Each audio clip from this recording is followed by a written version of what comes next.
সেই রকম কোনো প্রশ্ন করে দেখতে পারো। শচীন আমাদের চক্রের বেস্ট মিডিয়াম।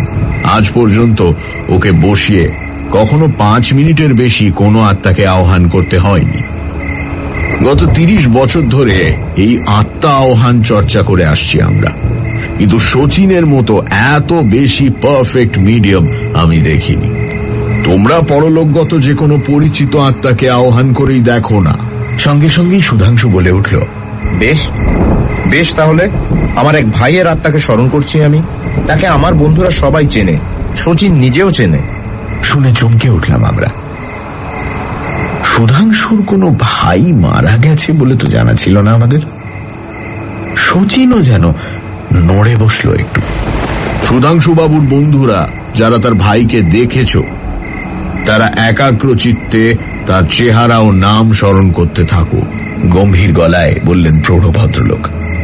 তারপর সুধাংশুর দিকে তাকিয়ে বললেন, সুধাংশু, তোমার ভাইয়ের নামটা একবার বলো।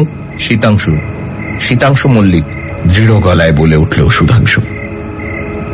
শুনে একসঙ্গে আমার, ভবেশ ও মহাদেবের গলা থেকে বেরিয়ে এলো, শীতাংশু। শচীনের দিকে তাকিয়ে দেখলাম তার মুখও সুধাংশুর দিকে ফেরানো, কিন্তু নীল আলোর আলো আধারিতে মুখের ভাবটা তার স্পষ্ট দেখা গেল না। শীতাংশুকে চেনো শচীন? প্রৌঢ় ভদ্রলোক জিজ্ঞেস করলেন। একটু থেমে শচীন মৃদু স্বরে উত্তর দিল, হ্যাঁ। সুধাংশু বাবুর অন্য বন্ধুরা? হ্যাঁ। কথাটা অজান্তেই মুখ থেকে বেরিয়ে এলো যেন।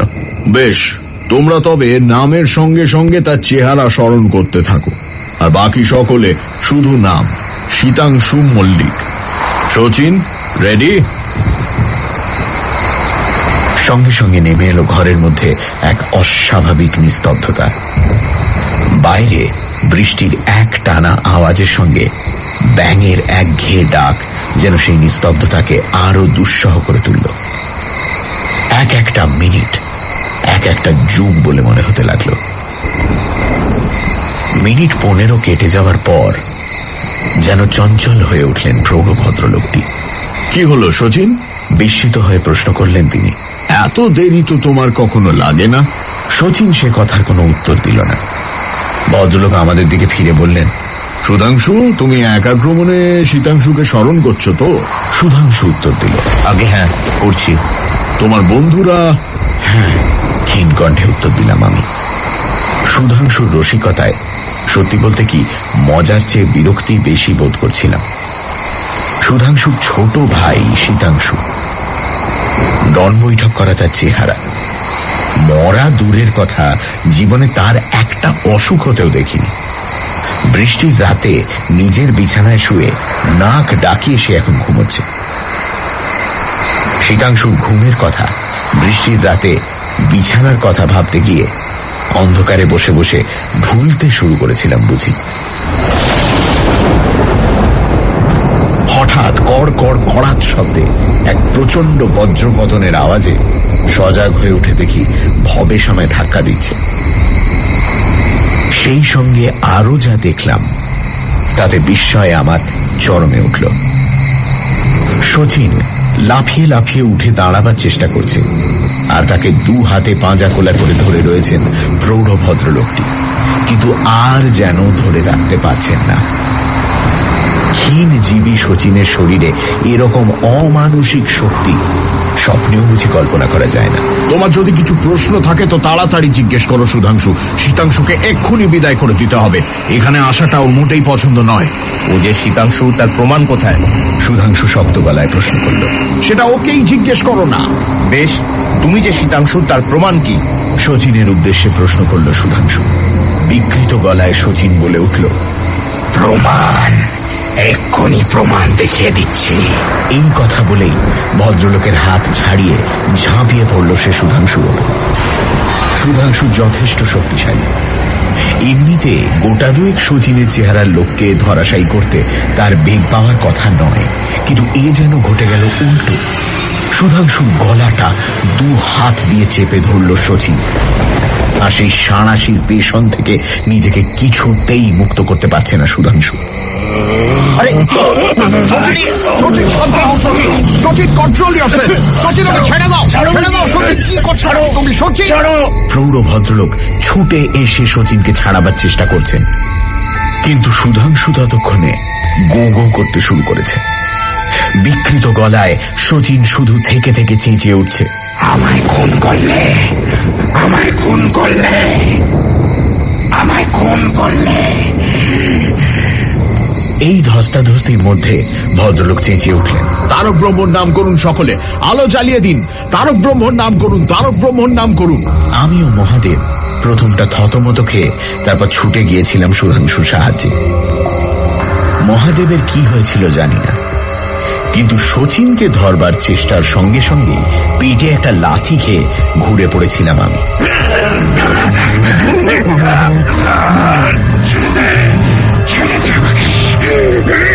তারক ব্রহ্ম নাম শুরু হয়ে গেল। পটপট করে জ্বলে উঠল চারদিকের দেয়ালের ফ্লোরেসেন্টগুলি। সুধাংশুর গলায় শিথিল হয়ে এলো শচীনের হাত, এবং মত্ত হাতির শক্তি মুহূর্তে অন্তর্হিত হয়ে দেখতে দেখতে ঢলে পড়ল সে সুধাংশুর পাশেই। সুধাংশুর মুখ থেকে তখন গ্যাঁজলা উঠছে। বৃষ্টি ধরে এসেছিল তখন। এইরকম একটা ক্যালামিটির পর আমাদের আর বসে থাকতে ইচ্ছে হলো না ওখানে। আমরা সবাই বাড়ি ফেরবার জন্য ব্যস্ত হয়ে উঠলাম। ইতিমধ্যে সুধাংশুও কিছুটা ধাতস্থ হয়েছিল। সে বলল, চল বেরিয়ে পড়ি, আর দেরি নয়। বৃদ্ধ ভদ্রলোক সুধাংশুকে ছেড়ে দিতে চাইছিলেন না, কিন্তু সে কিছুতেই শুনল না তার কথা। এদিকে শচীনের অবস্থা তখন রীতিমতো কাহিল। সে অজ্ঞানের মতো পড়ে আছে। ব্যাপার দেখে বৃদ্ধ ভদ্রলোক বললেন, শচীন আজ এখানেই থাক, ওর নার্ভের ওপর ভয়ানক স্ট্রেন হয়েছে আজ। আমরা তাই বাধ্য হয়ে শচীনকে রেখে রওনা দিলাম। রাত তখন 1টা বেজে গেছে। সুধাংশুর বাড়ির সামনে গাড়ি এসে থামতেই বাড়ির ভেতর থেকে কান্নার আওয়াজ শুনতে পেলাম আমরা। কি ব্যাপার বুঝতে না পেরে বাড়ির ভেতরে যেতে সুধাংশুর মা পাগলের মতো ছুটে এসে সুধাংশুকে জড়িয়ে ধরে কেঁদে উঠল। ওরে সুধা, সেতু আমাদের ছেড়ে গেছে রে। সেতু, ওরে সেতু। আমরা সবাই হকচকিয়ে গেলাম এই কথা শুনে। তারপর খবর নিয়ে যা জানতে পারলাম তা যেমন আশ্চর্য তেমনই ভয়ানক। শুনলাম রাত প্রায় 1:45টার সময় শীতাংশু নাকি কয়েকবার চিৎকার করে ওঠে। চিৎকার শুনে সবাই যখন তার ঘরে গিয়ে ঢোকে তখন সে আর বেঁচে নেই। একই সাংঘাতিক ব্যাপার। তাহলে কি প্ল্যান চেটে বসে তার আত্মাকে আহ্বান করা হয়েছিল বলে এইভাবে মারা গেল সে? এই প্রশ্নের কোনো বিজ্ঞানসম্মত উত্তর আজও পাইনি আমরা। তবে সেই দিন থেকে প্রতিজ্ঞা করেছি, ভূত নিয়ে খেলা আর কখনো করব না।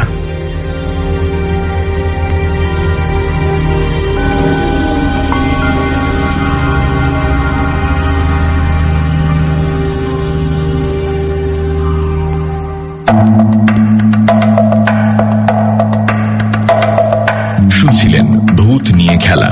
রচনা গৌরাঙ্গ প্রসাদ বসু। গল্প পাঠে ভবেশ, বাড়ির কর্তা ও 2 বিদেশি চরিত্রে দীপ। শচীনের ভূমিকায় সোমক, সুধাংশু পুষ্পল, মহাদেবের ভূমিকায় সুপ্রতিম ও গল্পের সূত্রধার মীর। এই পর্বের শব্দগ্রহণ, আবহ সঙ্গীত এবং স্পেশাল এফেক্টসে শুভদীপ। সমগ্র আবহ সঙ্গীত পরিচালনা এবং স্পেশাল এফেক্টসে রিচার্ড। বিশেষ সহযোগিতায় লাবণ্য।